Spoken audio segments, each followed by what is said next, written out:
मैं हिंदुस्तान की मुस्लिम बहनों को ऑफर दे रहा हूं कि हमारे हिंदू युवा बच्चों से विवाह करोगी तो पहला फायदा है। हमें मुसलमानों को कमजोर करना है तो सबसे पहले हमें उनकी लड़कियों पे टारगेट करना होगा। क्या आपने कभी सुना है कि किसी मुसलमान स्कॉलर ने या कभी किसी आम मुसलमान ने किसी गैर मुस्लिम यानी हिंदू बहन को कभी किसी किस्म की गाली दी होगी, उसके ऊपर किसी भी तरह कोई भी इल्ज़ाम लगाया हो, या किसी भी तरह से हिंदू माँ बहनों को गलत ऑफर्स दिए होंगे कि तुम हमसे शादियाँ करो, तुम्हारे खाने पीने की जिम्मेदारी और दुनिया के बाकी अखराजात की जिम्मेदारी हम लेंगे। या कभी किसी आम मुसलमान ने गैर मुसलमानों के माँ बहनों के ऊपर गलत तरीके से उनको टारगेट करने की कोशिश की होगी। ऐसा कभी नहीं हुआ है, ना इंशाअल्लाह ताला कभी आइंदा ऐसा होगा भी। लेकिन आप ज़रा मेरे इस बैकग्राउंड के वीडियो पर फोकस कीजिए, किस तरह से गैर मुस्लिमों के आम लोगों से हटकर कुछ हिंदुत्ववादी लोग कट्टरपंथी दिखाते हुए मुसलमानों के माँ बहनों को खुलेआम टारगेट बना रहे हैं। वीडियो का जरा मुलाहिजा कीजिए। हमें मुसलमानों को कमजोर करना है तो सबसे पहले हमें उनकी लड़कियों पे टारगेट करना होगा। जहाँ हम उनकी लड़कियों पे टारगेट करेंगे अपने आप ही साले कमजोर हो जाएंगे।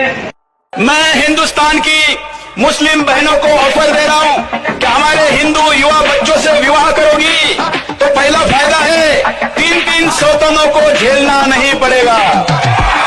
जो भी हिंदू समाज का व्यक्ति, हिंदू धर्म का व्यक्ति, चाहे वो ब्राह्मण हो, चाहे क्षत्रिय हो, चाहे वैश्य हो, चाहे वह शूद्र हो, वह किसी भी मुस्लिम युवती के साथ शादी करेगा तो अखिल भारत हिंदू युवा मोर्चा के किसी भी जिला कार्यालय पर जाकर के 2.5 लाख का चेक और 6 महीने उनके रहने की व्यवस्था, उनके खाने की व्यवस्था और उनके पूरे सुरक्षा की जवाबदारी अखिल भारत हिंदू युवा मोर्चा लेगा। सुन लिया आपने, यह है हाल कुछ गैर मुस्लिम हिंदुत्ववादी कट्टरपंथी लोगों का। इन लोगों पर एक्शन होगा, इस पर हमें कोई उम्मीद नहीं है सरकार से, लेकिन हमारी आवाज़ जहां तक भी पहुंच जाए, हमारी गुजारिश यही है हमारे गैर मुसलमान भाई बहनों से कि आपके मज़हब में जो भी कोई इंसान किसी मज़हब के ऊपर टारगेट कर रहा है, सारे गैर मुसलमान एक जैसे नहीं होते हैं।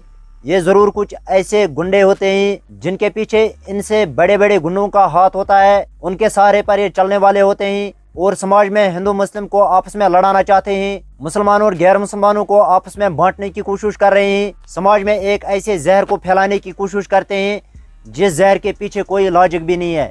क्योंकि मुसलमानों के माँ बहनें इतनी भी कमज़ोर नहीं है, इतने भी लालची नहीं है कि आप उनको खाने पीने की लालच दे देंगे, पैसे की लालच दे देंगे, उनको शादियों का ऑफ़र देंगे कि आप हमारे साथ शादियां करो और हम आपके खाने पीने का खर्चा और दुनिया के बाकी अखराजात का भी खर्चा उठा लेंगे। ये बेवकूफ़ी के अलामत के अलावा और कुछ भी नहीं है। पता नहीं किस तरह का जिद, किस तरह की जलन इन कुछ गैर मुसलमान और जाहिल लोगों को मुसलमानों के साथ है, जो ये समाज में एक तरह से आग लगाना चाहते हैं और बाद में ये फिर उसी आग में खुद ही जल जाते हैं।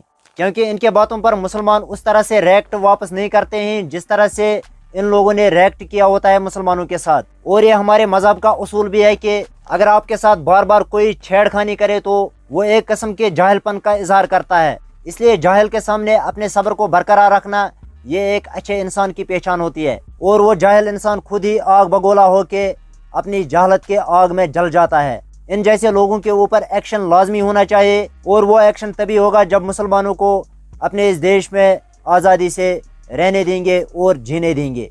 और आखिर में जाते जाते हम कश्मीरी मुसलमानों के लिए एक अफसोस की बात यह है कि हमारे लीडर्स को इस दुनिया के लालच ने अंधा किया है और लोग सोशल मीडिया पर और सोशल मीडिया से बाहर खुराफात में लग चुके हैं, आपस में तनाज़े को फ़रोग देते हैं, पार्टीज़ के बेस पर एक दूसरे के साथ झगड़ते रहते हैं, एक दूसरे की खून रेजी चाहते हैं, और बेशरम लीडर जो हैं वो उनको शाबाशी देते हैं कि हमारी पार्टी और हमारे पार्टी के लोग मजबूत हैं, आप चाहे तो किसी तरह से भी आप किसी को सता सकते हैं। और इस बात को भूल जाते हैं कि मुसलमानों को, मुसलमानों के दीन को, अल्लाह और अल्लाह के रसूल सल्लल्लाहु अलैहि वसल्लम के खिलाफ कुछ गैर मुसलमानों के साजिशें उरूज पर पहुंच चुके हैं और हमारे लीडर जो हैं वो मौज मस्ती में लग चुके हैं।